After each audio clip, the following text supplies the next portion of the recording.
Hello everyone, welcome to easy chemistry concepts. So మనకి నిన్న PG set కెమిస్ట్రీకి సంబంధించి response sheet and key అనేది release అయింది. అందులో ఒక 2 క్వశ్చన్స్ అనేవి మనం అబ్జెక్ట్ చేయడానికి ఛాన్స్ అయితే ఉంది. ఇందులో ఈ క్వశ్చన్ చూడండి, క్వశ్చన్ ఐడి 8321476492. ఈ క్వశ్చన్ ఐడికి సంబంధించి ఇందులో మనకి అల్యూమినియం +3, ఐరన్ +2, Fe+3 వీటి ఆక్వా కాంప్లెక్సెస్లో అంటే ఇవి H2Oతో కాంప్లెక్స్ ఫామ్ చేయగా వాటి ఎసిడిక్ నేచర్ అనేది అడిగాడు. సో మనకు ఆప్షన్ 1 అనేది ఇచ్చారు, కానీ ఇక్కడ ఆప్షన్ 2 అనేది మనకి కరెక్ట్ ఆన్సర్ అనమాట. సో దీనికి రెఫరెన్స్లో కూడా మనకి ప్రూఫ్ అయితే ఉంది. సో ఇక్కడ aluminium +3 will have more acidic nature or compared to iron +3 aqua complex than iron +2. దీనికి రీజన్ ఏంటంటే బేస్డ్ ఆన్ సైజ్ అనమాట. సో అయానిక్ సైజ్ అనేది ఎంత తక్కువ ఉంటే అల్యూమినియం అయానిక్ సైజ్ అనేది కంపేర్ టు ఐరన్ +3 తక్కువ. సో అయానిక్ సైజ్ తక్కువ కాబట్టి ఇది దీనికి బాండ్ అయిన H2O మాలిక్యూల్లో ఈజీగా ఎలక్ట్రాన్స్ నా వైపు అట్రాక్ట్ చేసుకోగలదు. సైజ్ తక్కువ ఉందంటే వాటి న్యూక్లియర్ ఛార్జ్ అనేది ఎక్కువ ఉంటుంది కాబట్టి ఎలక్ట్రాన్స్ని తన వైపు ఈజీగా అట్రాక్ట్ చేసుకోవడం వల్ల సో ఈ H+ అనేది హైడ్రోజన్ అనేది ఈజీగా H+ ఫామ్లో బయటికి రిమూవ్ చేయగలం. సో దీనికి ఎసిడిక్ నేచర్ అనేది దాని కంపేర్ టు ఐరన్ +3 ఎక్కువ ఉంటుంది. అలాగే ఐరన్ +2తో కంపేర్ చేసుకుంటే ఐరన్ +3 మనకి న్యూక్లియర్ ఛార్జ్ అంటే ఆక్సిడేషన్ స్టేట్ పెరిగిందంటే ఏంటి, సైజ్ తగ్గింది, ఛార్జ్ పెరిగిందంటే అట్రాక్షన్ పెరుగుతుంది.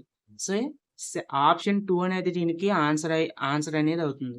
సో మీరు అబ్జెక్షన్ పెట్టినప్పుడు రాంగ్ ఆన్సర్ ఇచ్చారని ఒక ఆప్షన్ ఉంటుంది, అది పెట్టండి. అలాగే క్లైమింగ్ రెస్పాన్స్ దగ్గర ఆప్షన్ 2 అని పెట్టండి. అలాగే రీజన్ వచ్చేసి ఇది మీరు ఆ రీజన్ దగ్గర మీరు టైప్ చేయండి.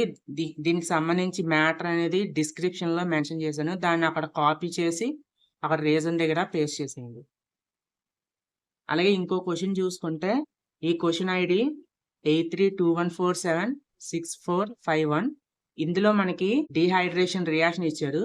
సో మనకి ఈ డీహైడ్రేషన్లో మనకి ఆప్షన్స్ అనేవి సెకండ్ ఆప్షన్ ఇచ్చాడు, కానీ దీని ప్రాసెస్ చూసుకుంటే ఫస్ట్ ఇక్కడ H+ అయాన్ అనేది యాసిడ్ నుంచి H+ అనేది ఏదో ఒక OHని అబ్స్ట్రాక్ట్ చేసి మనకి పాజిటివ్ ఛార్జ్ కార్బోకాటియన్ ఫామ్ అయ్యేలా చేస్తుంది.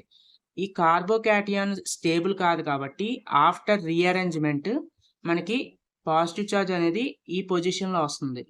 తర్వాత ఆక్సిజన్ మీద ఉన్న లోన్ పేర్ డొనేట్ చేయడం వల్ల ఇక్కడ CO గ్రూప్ అనేది ఫామ్ అవుతుంది. అయితే ఈ కార్బనల్ గ్రూప్ అనేది మనకి 6 మెంబర్ రింగ్ మీదే ఫామ్ అవుతుంది. ఎలా చేసినా 5 మెంబర్ రింగ్ మీద ఫామ్ అవ్వదు. సో మనకు ఆన్సర్లో మాత్రం 5 మెంబర్డ్ రింగ్ మీద కార్బనల్ గ్రూప్ ఫామ్ అయినట్టు ఇచ్చారు. 6 మెంబర్ మీద ఇంక వేరే ఆప్షన్స్ అనేవి లేవు. ఇక్కడ ఉన్నా సరే ఇక్కడ ఎక్స్ట్రా ఒక బాండ్ అనేది ఇచ్చారు. So no correct answer is mentioned in this options. ఆ పర్టికులర్ ఆప్షన్ని సెలెక్ట్ చేసుకొని రీజన్ దగ్గర మీకు డిస్క్రిప్షన్లో మెన్షన్ చేసిన రీజన్ అనేది మెన్షన్ చేయండి. రీజన్ దగ్గర carbonyl group must be present on the 6 member ring after rearrangement అని టైప్ చేయండి, సరిపోతుంది. ఒకవేళ ఇది అబ్జెక్షన్ యాక్సెప్ట్ చేస్తే ఈ క్వశ్చన్ అనేది అందరికీ యాడ్ అవుతుంది. అలాగే స్టార్టింగ్ క్వశ్చన్ ఏదైతే ఉందో ఇది ఆప్షన్ 2, సెకండ్ ఆప్షన్ ఎవరు సెలెక్ట్ చేశారో వాళ్ళకే ఈ క్వశ్చన్ అనేది మనకి యాడ్ అవుతుంది అనమాట. సో ఆప్షన్ 2 సెలెక్ట్ చేసిన వాళ్ళకి ఈ క్వశ్చన్ యాడ్ అవుతుంది.